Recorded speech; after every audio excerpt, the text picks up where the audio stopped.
Welcome to the Flute 360 podcast, where we incorporate a panoramic view of flute-related topics. I am your host, Heidi K. Begay, and this is episode 119, What to Expect from a KinderFlute Teacher Training Class, Part 2. After completing my degrees, I knew it was time to really grow my business.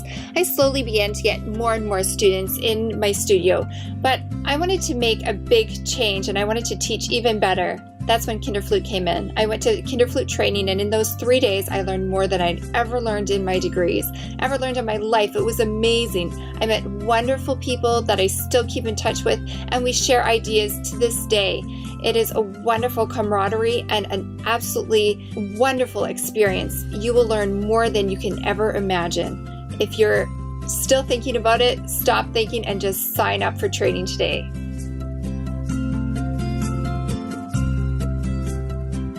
Today's episode is a continuation from episode 118, part 1, with Kathy Blocki and Molly Shortridge. Enjoy! So speaking of flute teachers and flute students and the like, if there's a flute teacher out there who's listening to this information and thinking, wow, I really want to get into this, I'm just curious, who is this certification class for? Like, who would this benefit and the like? I personally came to KinderFlute out of a need to, learn more about 4-year-olds and up and how to teach them a little better or even start. So it could be for that. But I definitely think it's for anyone who wants to feel stuck in their teaching career or feels like they want to build their studio, but just feel like they keep running into problems and not able to get beyond them enough to build a studio. Because we do form a group of teachers that then help each other with some marketing ideas. So I think anybody that really just wants to build a studio, but they should also come with an open mind. So if you're, that's a good thing to have. No, that's excellent. And Kathy, what would you like to add? First of all, we have teachers coming from lots of different backgrounds, and some are there just to enhance their teaching, whether they be older students or younger, just learning how to teach tone and systematic rhythm. And then we have the people who are concentrating on the younger children, and the teachers who want to become actually certified KinderFlute teachers. I have some criteria that I like for them to think through. First of all, do you find joy in interacting with young children? If you find young children irritating, maybe this is not a good program. Mm-hmm. And then you should also have excellent flute tone technique, rhythm, and pitch, because it's important for them to hear beautiful tone and hear great rhythm. That's all part of it. Mm. We'll be doing a lot of singing. So do you enjoy singing and singing in tune?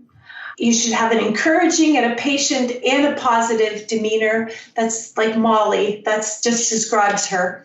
That's right there, Molly. And then just having this incredible desire to see every child succeed. And then just questions to ask, are you willing to learn how to keep students engaged? Are you energetic and passionate about teaching, or wanting to grow and learning to become energetic and passionate about teaching? And then willing to help to develop communication and organizational skills, and a desire to keep growing in your teaching skills. And the last thing would be willing to aggressively and ethically pursue studio and business goals. So we help them set up business goals and a business plan. Yeah, that's amazing. I really respect everything you said, of course, but then the fact that you keep mentoring these teachers into the business world and having marketing strategies, I think that's wonderful. Yes, and we have a plan also for Molly to also continue with the people who want to continue doing some ongoing sessions just with questions and marketing. Oh, wonderful. So if I'm a new attendee and I have registered for this teacher training class, what can I expect? What's the organization, the layout, just the whole certification course? What can I expect from this class? Well, it is morphed. I think at first we tried to cover way too much. So completely overwhelmed people. We try to especially focus on the first half of book 1. Okay. So getting the kids started, the games we play with that, the 5-note patterns, how we do the rhythm games, but also give them a taste. I think it's important when we're doing the rhythmic section of it, that they understand that it's very purposeful from the very first notes we start all the way through book 3. There's a really continuous goal, very logical system to learning rhythm. And that tone obviously is a huge part, how we teach tone and how we teach multiple octaves. They're going to observe intro classes. Mm-hmm. So we'll have students there that have never played the flute before. And so we'll have a class with them, and they'll see how it's run and how we teach them to get their first sounds on the head joint and the different activities we do. And then whenever to be certified, one of the things they need to do is do these intro classes, and that is meant to get them their first studio of classes by offering these intro classes. And they're going to record one of those. That's one of the things they have to submit for their requirements, so we can go over that and see if they're doing the principles of the repetition. Sometimes, a pitfall is somebody who might have to do a portion over again would be somebody who had the kids just sitting at the tables for 20 minutes straight, which doesn't work for these young children and not. So we try to make sure that they're incorporating the principles, but there's a list of requirements that they need to meet. So it's just not, you just don't go to the class and then you get certification because you've attended the class. Okay. We want to make sure that you've absorbed and you're applying the principles of KinderFlute. No, that makes sense. Molly, what advice would you give to a new attendee, and what can they expect? Okay, I would want them to know that when they first get there, they have a table and they're going to be able to put their things there, and then sit and listen to a little bit of how the Blocki method is organized. And Kathy will talk about some research that goes into why she is, some of the things that we covered at the beginning of this discussion today, but some of the research. So some of the book learning will be done, but then pretty soon you'll be up and you'll be on the floor and you'll be doing some of the activities that you will be teaching kids. So, and then you go back to book learning again. So it's almost like a giant KinderFlute class itself for the adults. Perfect. Because you're being active. Okay. And one other thing that I wanted to add about that was very, very good for me just to go was for Kathy to explain the Blocki Flute method itself and to see how she has placed every rhythm intentionally on every page so that the progressive nature of the book is fantastic. Okay. So you start to understand the method itself better. Okay. Very well said. Thank you for that. And listening to you two ladies and just thinking back with my own career, I wish I would have maybe been exposed to teachers like you who do have experience teaching younger kids earlier in my career.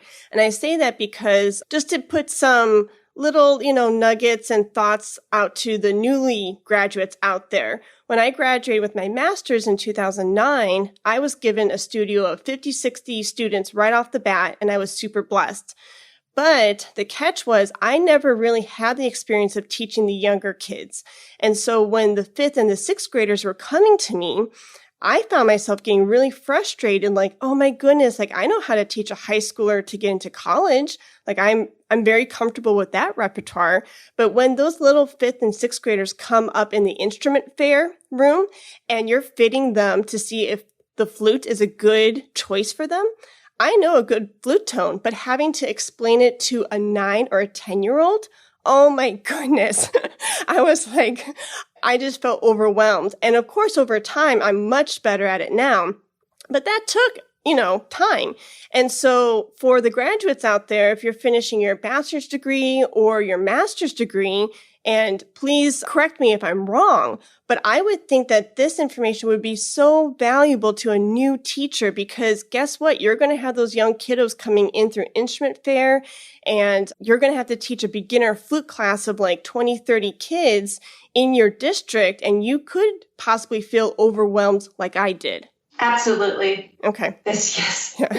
It would save a lot of, at one point I was in your situation. It's like, oh my, these beginners, how do I teach them? What do I do? And again, from that developed the Pneumo Pro and the books and all these guinea pigs that I learned from, all these wonderful students that I grew and learned from, it got poured into all of this. Mm-hmm. So it's seeing the problem and thinking, okay, how are we going to solve this? Mm-hmm. No, I love it. Yeah. And with that, the Pneumo Pro also, with that, it's almost in one session, you can get a sound. Almost 97% of your students or a new student, you are probably going to get a sound that very first lesson or day. Mm-hmm. I have a high track record of getting their sounds. I've even sat at tables at fairs and held out the Pneumo Pro and had them learn to blow in it right away and then right into a head joint. So if that was done at those school, when the 10-year-olds are going to go into band, they would almost always get a sound. And I've had kids come to me who were 12 and 13 and said, I couldn't make a sound. So they told me I had to play saxophone, but I still want to play the flute. And I could get their sound right away. So there is a method, even if they have the teardrop on their lip. Yes, so, I have a teardrop. It's so funny, Molly. For a while, I was doing some classes. I did it at the Midwest Band and Orchestra and at the NFA, where I took students who had never played the flute before, and I taught that first lesson.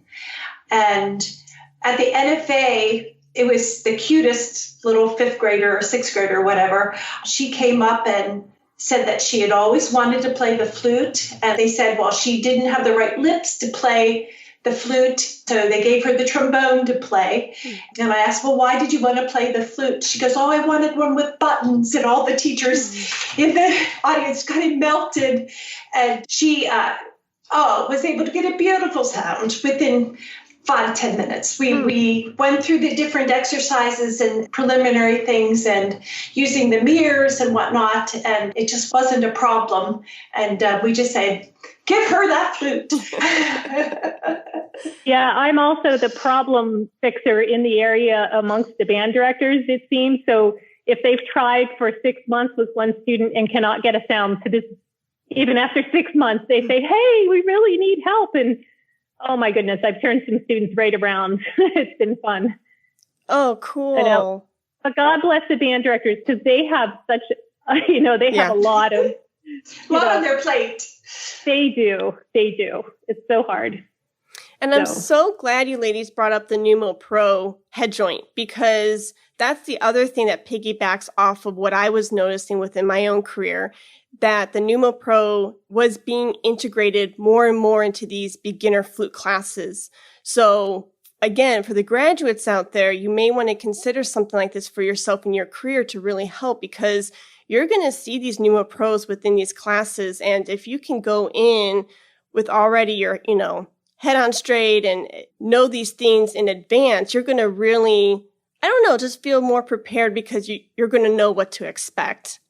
I think if you can go in, if you're a music education major with a flute, emphasis in flute, and you have not done your teacher training yet, if you can come before you do your not your teacher training, your student teaching, but if you can come before you do your student teaching and you get there and you can successfully start and correct these problems for these young flutists, you are going to get some fantastic reviews from band directors.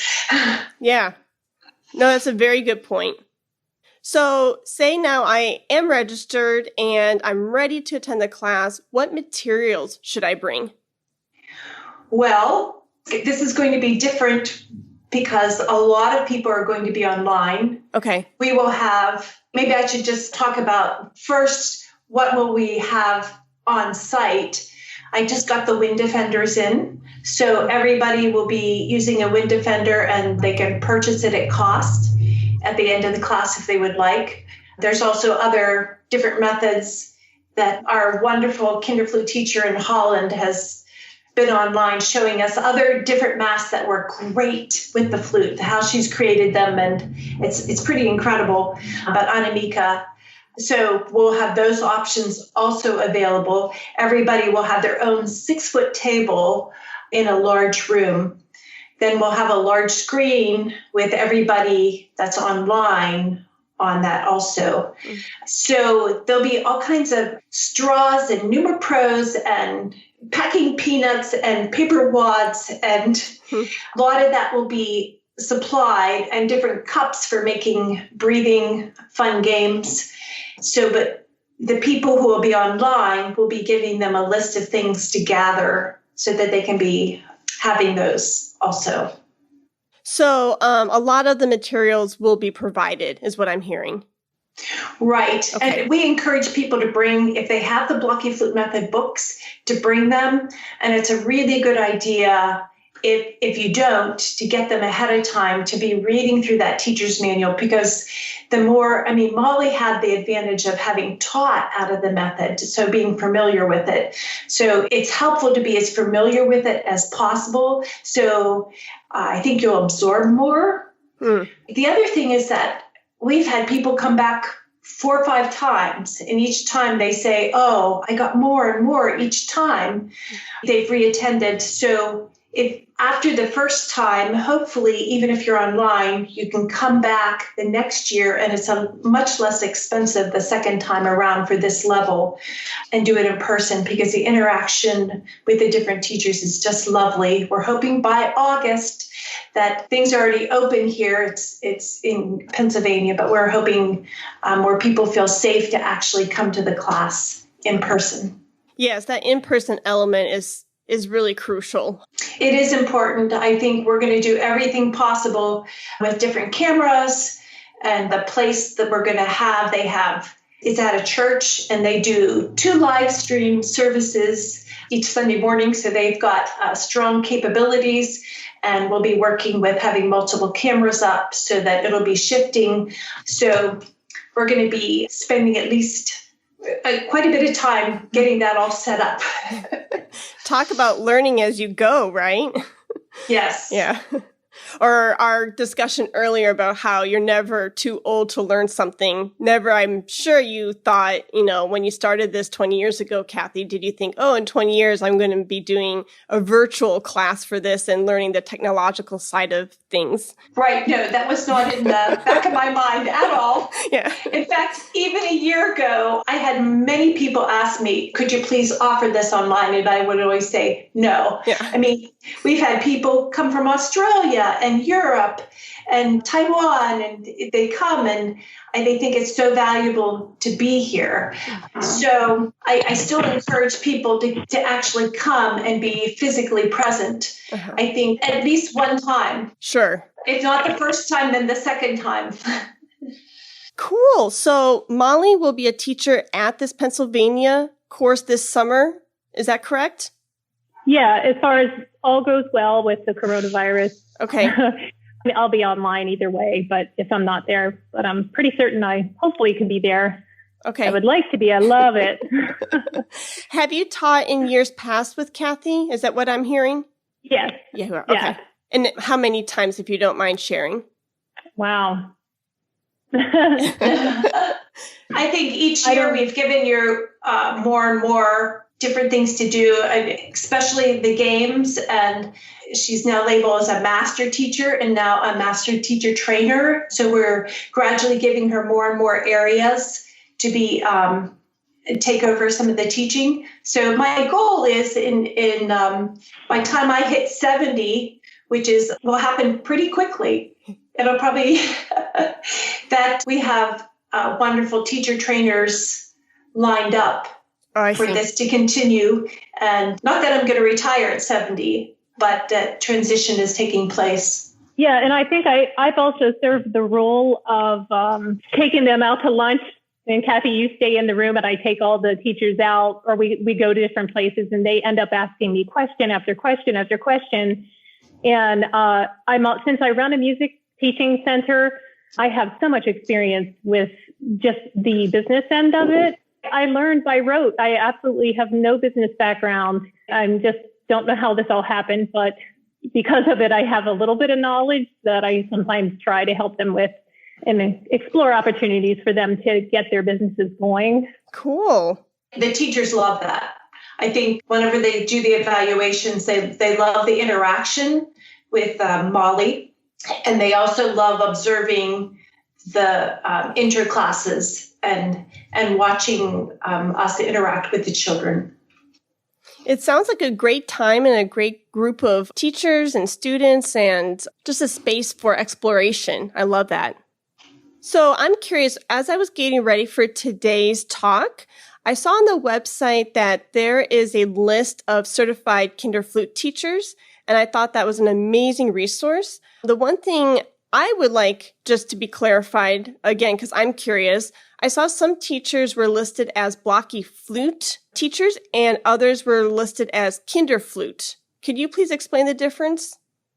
Yes, so I often get people requesting, is there somebody in the area we just moved who's using your books, a teacher? So a Blocki Flute person would be somebody who uses our books, the Blocki Flute Method books to teach with, okay. But is not necessarily a KinderFlute teacher. And a certified KinderFlute teacher is somebody who is certified to actually teach these young children. Okay. Thank you for that. I was just curious, and I thought if I was curious, maybe somebody else was. Not everybody buys directly from us. They might buy from Flute World, or there's a store that just bought 100 books in Indiana. So we don't always know who's all using the Blocki Flute Method. So we're always open to finding that out and listing people, because it makes it easier for me when people write to me and ask for who's in that area. It's helpful to have a list of people that they can go to. Oh, for sure. Yeah, Carolyn Nussbaum does that for us Texas teachers in the area. And I think that's so considerate and supportive. And yeah, us teachers really love that resource. So that way the community can reach out to us and say, hey, I saw that you're a teacher in the, Carrollton, Texas area. And it's just easier to find said teacher. Yes. Yeah. That's a great resource. Yeah. Very cool. So we've already talked about this specific summer 2020 class being offered in August, but is there anything else that you ladies would like to share about this summer course? Well, I think this is going to be different because we're going to have on July 22nd, there'll be a short class online, and it'll talk about how to get started, like pre-class, getting some of your materials done and finished, because if you meet certain criteria, then you can, for a very low cost, get 5 Pneumo Pros, and you'll need that for your intro classes. So we're going to talk about how to get that started and to start advertising for the intro classes. And then in August, we'll actually teach how to teach those intro classes. You can have them scheduled and set up, but we're going to show you how to do that and the kind of the core of KinderFlute. And the thought there was that then you could hopefully get started very quickly teaching these intro classes in case there's a second lockdown come November. So the more quickly you can get going with these children, the more successful you can do it online. I started a January class, and I'm not sure when it was, in March, when that lockdown was. So we had only had about 2.5 months of group classes and private classes, but we were able to, with all of them, go successfully online. So the idea is to try to get going as quickly as possible. There is also going to be some flexibility because in different parts of the world and different parts of the country, some aren't open and some teachers don't feel comfortable doing group classes. Some people have said they're already planning to do them outdoors. So, but a lot can change in a month as far as our comfort goes.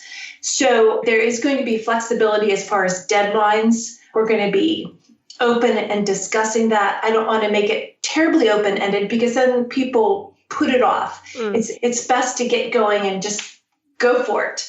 I think that's important. So because of COVID, there is going to be some flexibility as far as, getting those final requirements in, depending upon the lockdown and what's going on.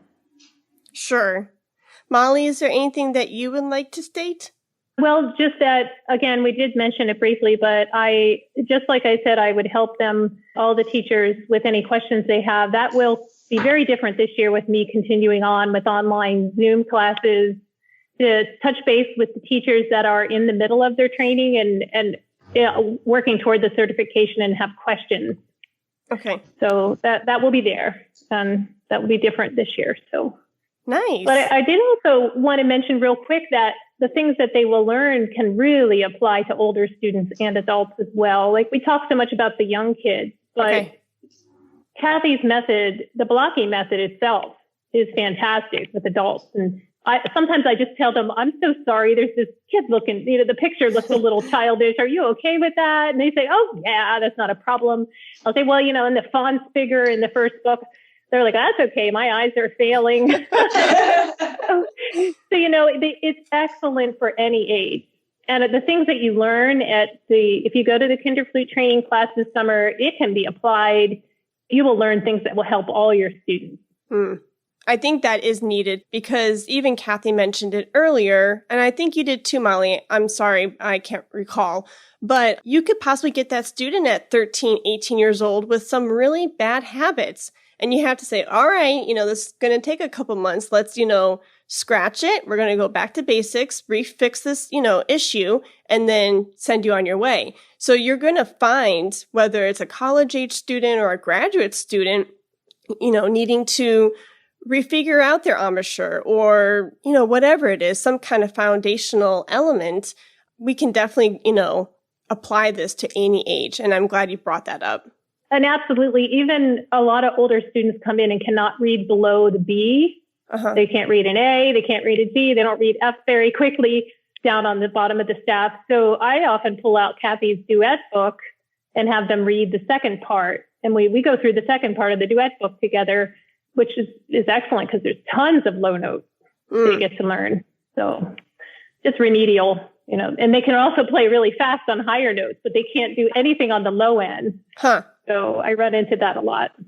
Are there any last sentiments that you ladies would like to share before we go on to picks?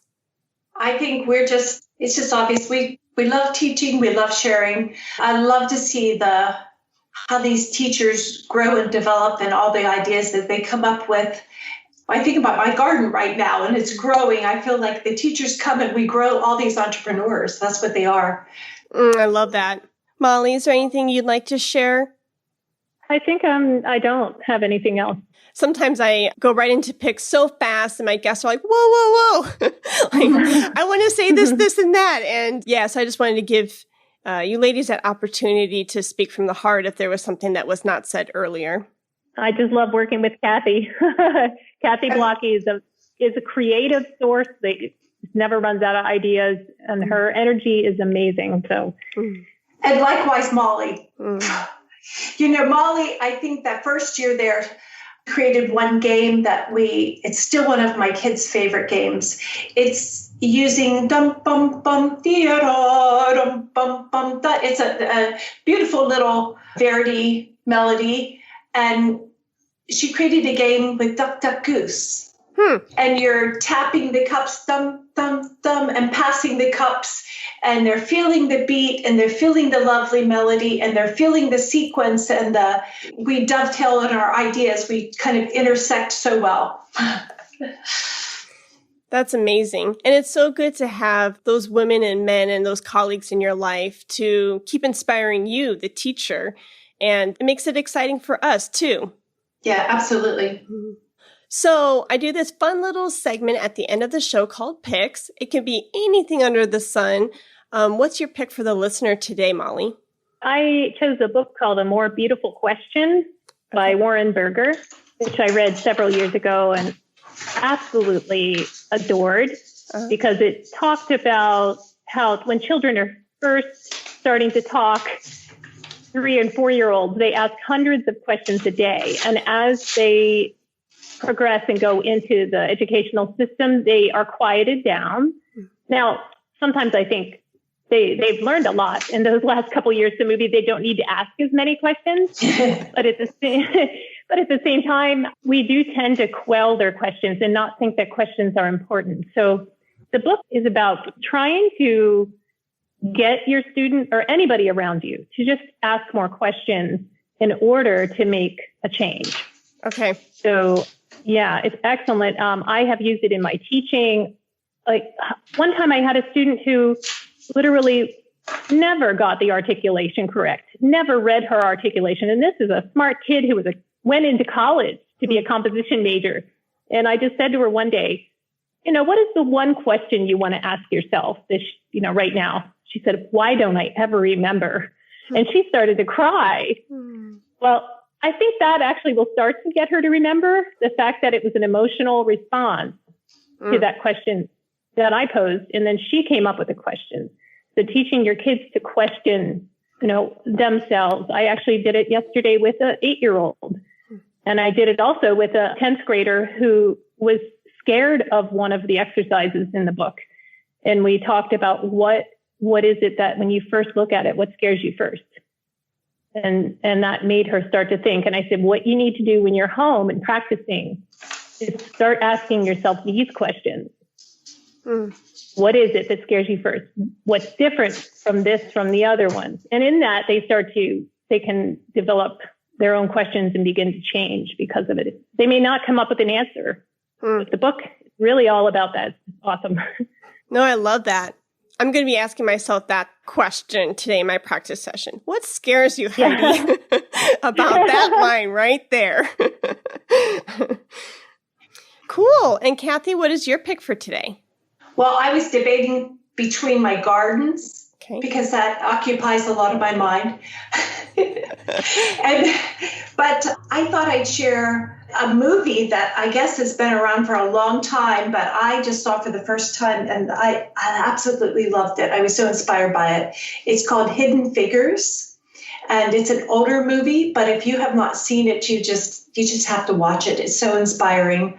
It's about these genius African-American women who worked for NASA, who did all the numbers and solved a lot of the problems and saved people. It's powerful and a compelling story. Hidden Figures. It's a great movie. I remember watching that and thinking, oh my goodness. And I felt so empowered by these women. I was like, oh my gosh, heck yeah, you go, girl. Because they had these brilliant minds. I mean, they're like running calculus figures and, this and that. And I'm just like, for them to be recognized like they should be, right. It's amazing. Yeah, I find it very inspiring. Yeah. Cool. So I have 2 picks for today. Real quick, I changed to a vegan diet about a month ago. And so I know, yeah. I thought during quarantine, what can I do to spice up my life? And so I thought, okay, I'm going to give myself a 90-day vegan challenge. And to help with adding in proteins and making sure that I'm getting enough of the proteins and irons, I have been taking a plant-based VEGA essential chocolate shake, and it is so yummy. So that's pick number 1. And pick number 2 is The Art of Crossing Cultures by Greg Storti. And that is a book I read to get ready for my new job in China. And I wanted to understand, what my role was going to be like in another culture, teaching their children, how I might be perceived as a Westerner coming into an Eastern culture. And I highly recommend it for anyone, any teacher, honestly, not just somebody who's going to be teaching overseas or working overseas, but there are so many principles in that book that can be applied to our studios in our homelands. Thank you. That sounds great. And that vegan shake sounds great for somebody who's lactose intolerant. I can't wait to look it up. Cool. Yeah, it's really tasty. And I recommend that you put it, after you shake it, you put it in the freezer for about 10, 20 minutes because it's best when it's really cold. Sounds great. Thank you, ladies, so much for your time, talents, and energy. And I just loved learning from you. And I loved hearing your excitement for education in general and your excitement for this class. And I hope the listeners I know they did. I hope the listeners learned just as much as I did from this time, and we thank you. Yeah, thank you, Heidi. Thank you for all these fantastic podcasts. Oh, thank you, Yeah, Kathy. thank you so much. Oh, thank you, Thank Molly. But have a great day, and I look forward to talking to you soon. The Flute 360 podcast and JK Media Productions are teaming up to help you with your student and professional needs. I, Heidi, offer consultation work to both music students and professionals alike. If you are a student who needs help studying for graduate pre- and post-music exams, editing a research paper, interested in flute lessons, or needs help with job applications, I am here for you. Also, I have been currently working with ministries, music publication companies, and other music professionals to help them with their online projects. Whether you need creative or social media help, I would be thrilled to work with you. My husband, Eric, has been an audio and video engineer for over 10 years and owns the JK Media Productions company. If you are someone who takes or gives music lessons via the web and need help with equipment and or setup, feel free to reach out to Eric. Lastly, he is well skilled with audio and video edits for your next creative project. Please contact us today at HeidiKBegay.com and jkproductions.media so we can get started working towards your professional goals. We look forward to hearing from you soon.